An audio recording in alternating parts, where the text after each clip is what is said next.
Dry Creek wasn't a place for second chances. The sun hung low and blistering over the cracked earth, the wind swirling dust through the narrow streets like ghosts. The townsfolk of Dry Creek were carved from hardship, hard eyes, harder hands, and mouths quick to pass judgment. No one embodied that judgment more than Miss Beatrice Granger, the schoolma'am who had finally run out of patience. "Ella Ray Covington is done in my school," she said, slamming her ledger shut as the town council gathered in the old church hall. "She's unruly, disrespectful, and simple. Mark my words, she'll end up in jail or worse." Ella stood outside the door, arms wrapped around her midsection, flinching at every word.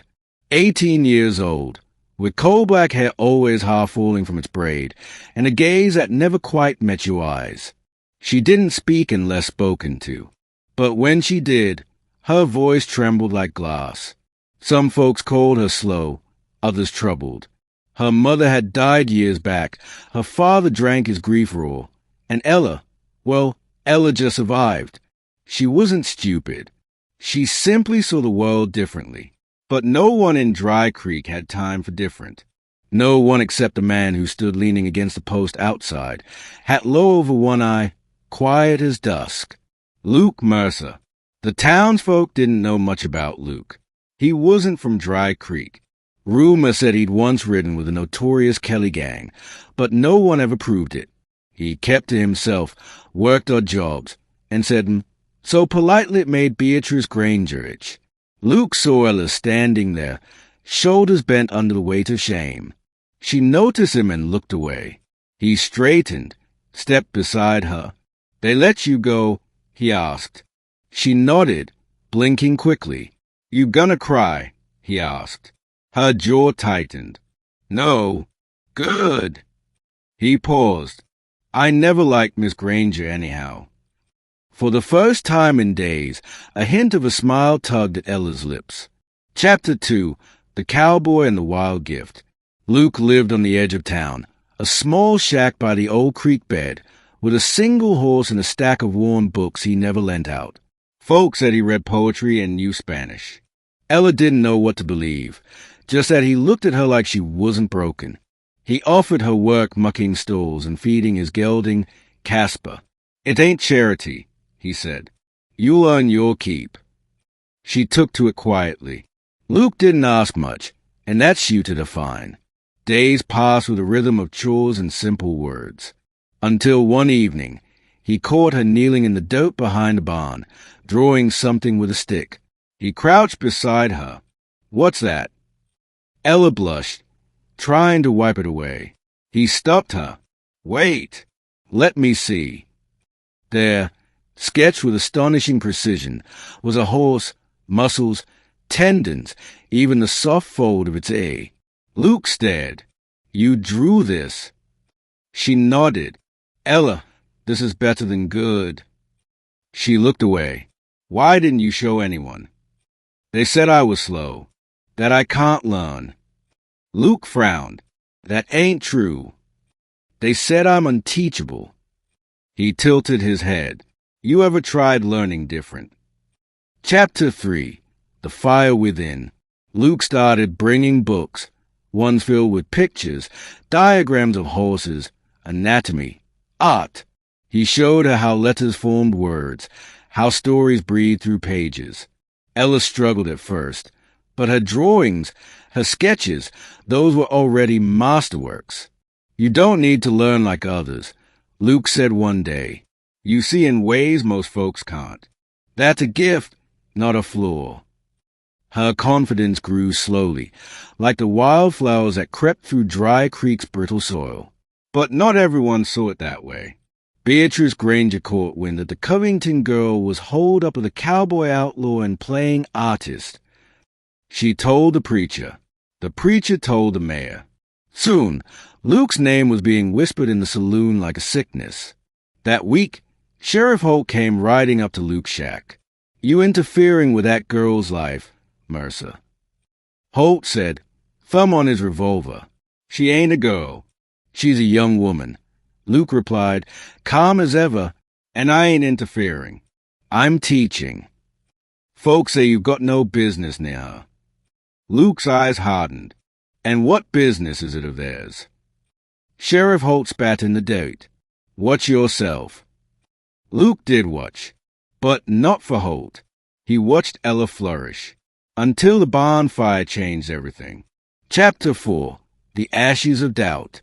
It started just past midnight. Flames lit the horizon, and the townsfolk woke to the shrieking of horses. By the time Luke arrived, the barn was ash.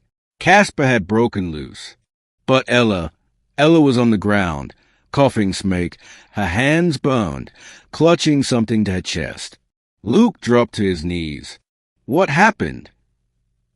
I tried to save the drawings. They were inside. He pried the charred sketchbook from her hands. The edges were blackened, but some pages survived. Tears streamed down her soot-streaked face. That morning, rumors spread like fire across Dry Creek. She started it. She's unstable.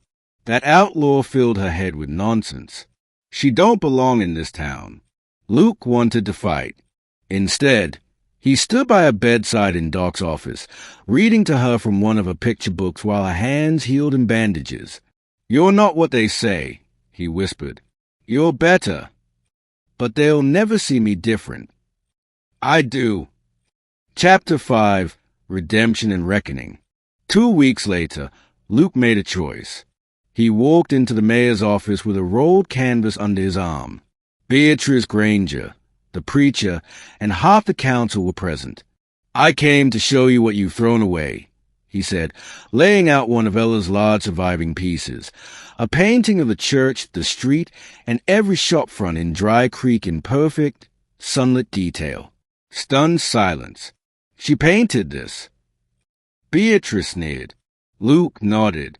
She's got more talent in one hand than most folks have in a lifetime. But she can't read, can't think right. She reads now. Luke cut her off. Draws better than most men in Boston. And she's brave. She went into a fire for her work. What have you done for Dry Creek lately, Miss Granger? The preacher looked long and hard at the painting. It's remarkable, he said. She's not unteachable, Luke said. She's just never been understood. Chapter 6. A New Beginning. A month later, Ella's hands healed. She returned to Luke's home, but things had changed. Children began stopping by the shack, asking, Miss Ella, can you teach me to draw like that? Ella hesitated. Luke nudged her gently. Maybe they are ready to learn different too. A makeshift art class began under the cottonwood tree. Supplies were donated. Even Beatrice sent some ink and parchment. But something else had shifted too, between Ella and Luke. One evening, as they watched the children scatter back to town, she turned to him. You saved me. He shook his head. You saved yourself. I just believed in you. She reached out, took his hand. I want to stay. Not just here. With you. Luke's voice caught. You sure? Life with me won't be easy. I've had hard. I want real. And under that same sky where once only dust and judgment blew, Luke Mercer, the quiet cowboy with a shadowed past, leaned in and kissed a woman the world once called unteachable. Epilogue. The gift they almost buried. Years later, a traveler passing through Dry Creek stopped to admire the murals painted across the schoolhouse walls. Vivid scenes of prairie life, horses in motion, sunsets over broken hills. That's Ella Mercer's work, said a new school teacher proudly. She teaches art to every child in town now.